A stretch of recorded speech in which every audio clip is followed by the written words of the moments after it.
على طول يلا نزل على طول.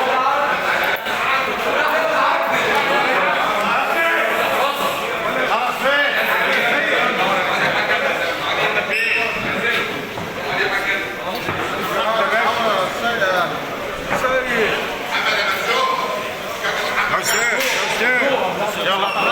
يلا باشا افتح على طول يلا. خلاص بقى رجاله. خلاص بقى يا جدعان.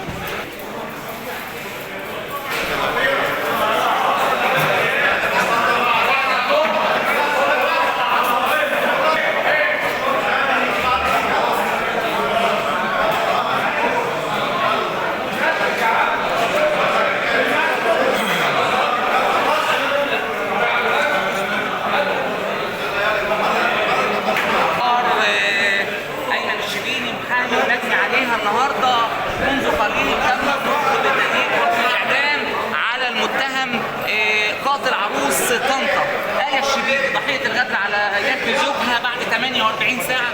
حالة من الفرحة في بعض المحكمة. شفنا المتهم بيحاول يعني الظهور من كاميرات الإعلام. وضح لنا النهارده.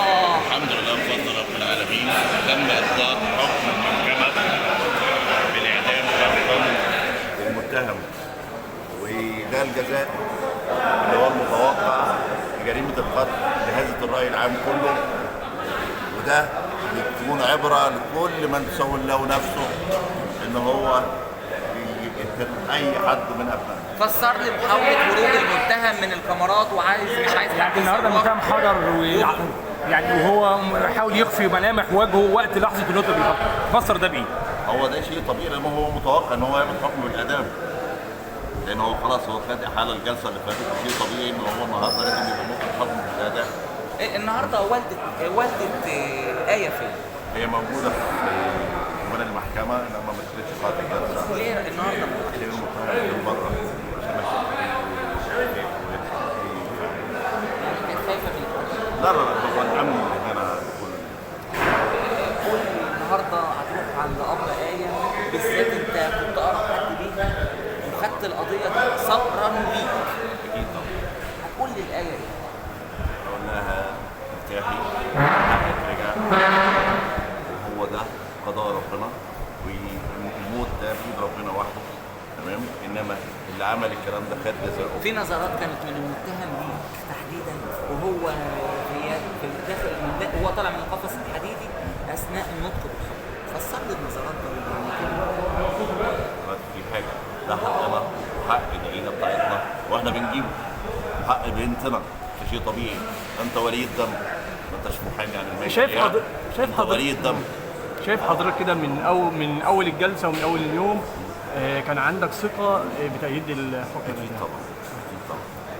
استاذ ايمن هو بيشد انتباه الناس اللي استصعبوا عليه، صح كده؟ انا شفت النهارده كده. هو دي حاله من التعاطف، بس في حاجه يعني القتل الاول هو ده اللي بيعقبه الجزاء، وربنا قال الكلام ده ما فيش انت معلش انت دلوقتي ده نفس القتل، انت بتاخد الجزاء بتاع القتل للقاتل، فهنا ما فيش مجال ان يبقى في تعاطف. اهالي البلد مش متعاطفه معاهم؟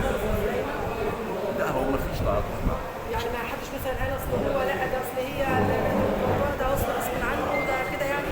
لا غياب اسرته النهارده وغياب اسرته عن باقي الجلسات ده تاكيد للموقف ان هو واحد صرف بالشكل ده فهو ينال جزاء العادل. سياده المستشار 35 طعن. كتير جدا. يعني لو قلنا لحضرتك على ومنهم حيثيات طعنات الحكم نافذه كفيله كل واحده منهم انها تقتل. هل ده سبب مبرر لعدم اعطائه حقه الشرعي؟ لا طبعا مفيش اي سبب. امال اللي ارتكب الجريمه دي ازاي؟ حيثيات الحكم يا فندم، حيثيات الحكم. حيثيات الحكم لسه المحكمه هتطلعها. من اول يوم ان هو يتقال. اكيد طبعا. احنا اثق في القضاء العادل. يعني مش ولا اول حاجه اساسا ولا المهم ان الاسره كمان بالظبط. الله والدته هي بالتاكيد من الجلسه اللي فاتت عارفه طالما جت على فضيله المفتي في الجلسه دي بيصدر حكم الاداء. تقريبا الجلسه دي خدت كام دقيقه؟ لان احنا عارفين حضرتك سريع جدا ما شاء الله، جبت حكم الاعدام من تاني جلسه او يعتبر الجلسه الاولى. بالظبط هم جايين قرار المحكمه. قرار المحكمه دقيقتين بالضبط التوقيع على حكم الاعدام بقاتل عروسه بعد 48. يعني الفرحه النهارده كانت زياده. انا رايي المحكمه باجماع القرار في الاعدام. هو خلاص القاضي طلع وقال الحكم بتاعه بالظبط كده. اصدر حكم بالاعدام شرطا. في النهايه يا فندم عايزين نوجه كلمه للمرحومه نقدر حضرتك تقول لها ايه؟ الله يرحمه نامي في سلام، حقك رجع، واللي قتلك هيتقتل. يعني انت شايف حكم النهارده محكمه الجنايات بتأييد عقوبه الاعدام في شان المتهم كان خير دلاله ودلاله قويه جدا على العداله الناجزه وتحققها بشكل كبير؟ اكيد طبعا. الوقت ده وقت سياسي بالنسبه للقضايا من ذات النوعيه، وخد حقه في التحقيقات وخد حقه في المحكمه واتبع جميع الاجراءات والدتها الصحيحه. الجلسه اللي فاتت قالت بس ان احنا دي عندنا نقدر نستفيد من الوقت ان هو في مساله التاجيل الكبير فده بينتهي. يعني حضرتك توصف ايه يعني في تواجد كم كبير ودخل كبير من الزملاء الاعلاميين ومنصات كتيره جدا النهارده ان المتهم داخل متخفي وهو بيرتدي البدله البيضاء وبيداري وشه من الصحافه ومن الكاميرات والعدسات. قضيه يعني يهمنا كلنا، ما تهمناش احنا كاهل بنجني عليها او نتيجه لوحدنا، يهم كل بيت. كلنا لينا بنات متجوزين، كلنا لينا زوجات، فكل واحد يهتم ان هو يشوف راي القضاء في الموضوع ده. هل هو هيديله اعدام زي ما قتل البنت اللي كانت حبيسه عنه في شرع ربنا وكانت ملهاش لا حول ولا قوه؟ لان كلنا عايزين نطمئن على بناتنا، كلنا عايزين نطمئن على الناس الضعيفه اللي موجوده في اماكنها. في ناس بترعى ناس ضعيفه، لو سابت الامور بالشكل ده تمام هتبقى غابه، مش هيبقى مجتمع احنا نقدر نعيش.